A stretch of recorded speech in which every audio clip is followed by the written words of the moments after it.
Ever feel like there's this like committee in your head and it's just always on your case? Like no matter what you do, it's never enough. Oh, tell me about it. That inner critic can really steal your thunder. Right.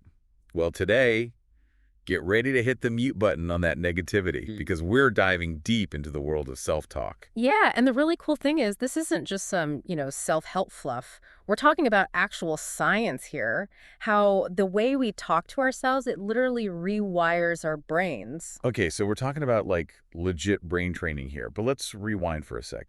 For those who are new to this whole self-talk thing, what exactly are we talking about here? So basically picture this.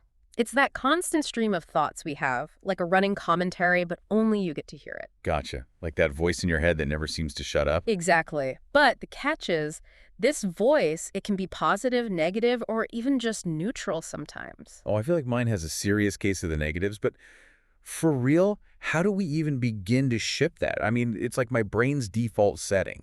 Well, it all comes down to this cool thing called neuroplasticity. Think of it like your brain is a garden. Okay, I like where this is going. Right. So every thought you have plants a seed. And if you keep watering those negative thoughts, well, those weeds of doubt, they're going to grow like crazy. Making it pretty hard for anything positive to take root. Exactly. But the good news is we get to choose which seeds we water. We can consciously cultivate a more, resilient mindset by planting those positive seeds. So instead of giving all the power to those negative thoughts, we can choose to focus on the positive and help those thoughts flourish. You got it. And the more we do that, the stronger those positive neural pathways become. It's like training our brains to be more optimistic, one thought at a time. But our sources also make a really important point. Positive self-talk, it isn't about being fake or ignoring the challenges. Oh, absolutely. This isn't about putting on rose-colored glasses and pretending everything's perfect. Right. So how do we walk that line between being positive and, not being delusional? Well, it's about approaching those challenges with a more, I'd say, constructive and encouraging inner voice. So like instead of saying, I can't do this, it's more like, this is tough, but I've got this. Exactly. It's about being realistic, but also choosing to focus on solutions, on your strengths, on the possibilities, even when things get tough. Okay, so we're literally talking about rewiring our brains here, which is kind of mind-blowing when you think about it. But is there like actual proof that this whole positive self-talk thing actually works? Oh, there's definitely proof. In fact, one of our sources talks about this super interesting study by a Dr. Ethan Cross, and he's like a big deal on this whole field of research. And basically what he found is that self-talk, it's not just some, thing happening in our heads. It actually affects how we deal with stress out there in the real world. So it's not just about like feeling happier or whatever. Yeah. It can actually help us perform better when things get tough. 100%. Think about it. You're about to give a big presentation, right? And that inner critic, that negative voice, it starts listing off all the ways it could go wrong. What happens? You start feeling your heart race, your palms get sweaty. Oh, don't even get me started on the sweaty palms. Happens every time. Right. And it's not all in your head either. Your body's actually going into fight or flight mode. That's your amygdala, the fear center of your brain, basically freaking out. So basically our brains think we're facing like a tiger when it's really just a PowerPoint presentation. Pretty much. And the more we feed into that negative self-talk, the worse it gets. But here's the good news. That's where positive self-talk comes in to save the day. Okay, I'm all ears. Tell me more about this superpower. It's like this. Think of positive self-talk as hitting the reset button on your stress response.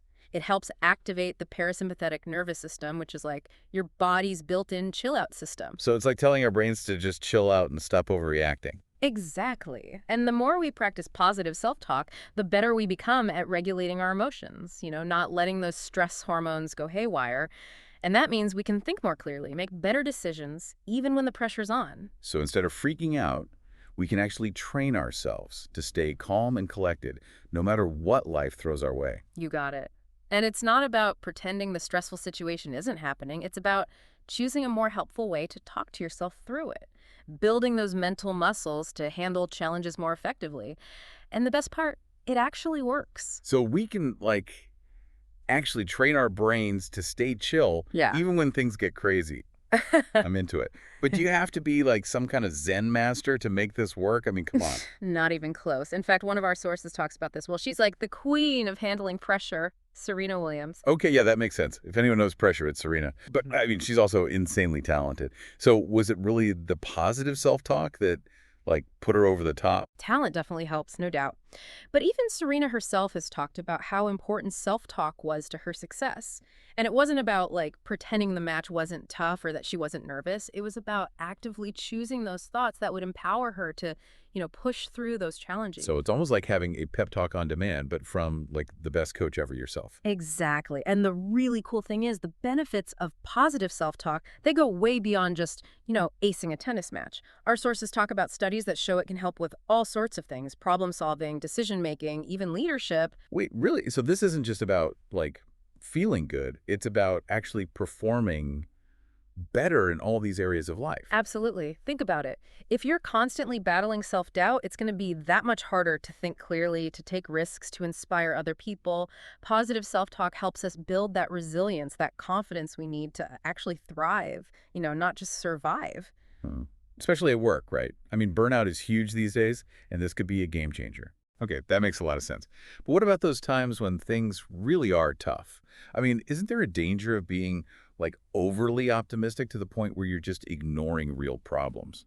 That's such a good point. It's so important to, distinguish between healthy optimism and what some people call toxic positivity. Like, we're not saying everything's going to be sunshine and rainbows or that you should just slap on a happy face and pretend your problems don't exist. Right, that's not helpful. Exactly. It's more about acknowledging those challenges, those difficult emotions, but then choosing to focus on solutions and, maintaining that sense of hope that things can and will get better. So how do we actually find that balance? How do we cultivate positive self-talk without just, like, sticking our heads in the sand? Well, it all starts with self-awareness. Like, start paying attention to that voice in your head. What's it saying? Is it being supportive and encouraging, or is it like your own worst critic? Once you start to notice those patterns, then you can start to challenge the negative thoughts and replace them with something more helpful. So, like, instead of saying, "Ugh, I'm going to totally mess this up," it's more like, okay, this might be tough, but I've got this. Or, hey, I'm prepared no matter what happens. Exactly. And don't be afraid to get specific. Like, instead of just thinking, I'm good at my job, try, I'm a really creative problem solver, or I'm a great communicator.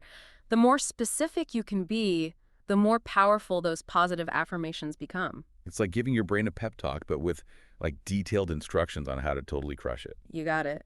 And one last thing, don't forget about self-compassion. We all make mistakes, It's part of being human. So be kind to yourself. Treat yourself with the same understanding and compassion you'd offer a friend who's going through a tough time. This has been such an eye-opening deep dive. Seriously, I feel like I have a whole new perspective on, like, how powerful our thoughts really are and how to actually use them to our advantage. I'm so glad to hear that. And remember, it's a practice. Like anything new, it takes time and consistency. But the more you practice, the easier it becomes to choose those empowering thoughts and, create that positive inner landscape that will help you thrive. So true. And on that note, here's a little something to think about. If our brains are shaped by what we repeatedly think and say, what kind of mental world are you creating for yourself? That's something to chew on. Thanks for joining us for this deep dive into the power of positive self-talk. We'll catch you next time.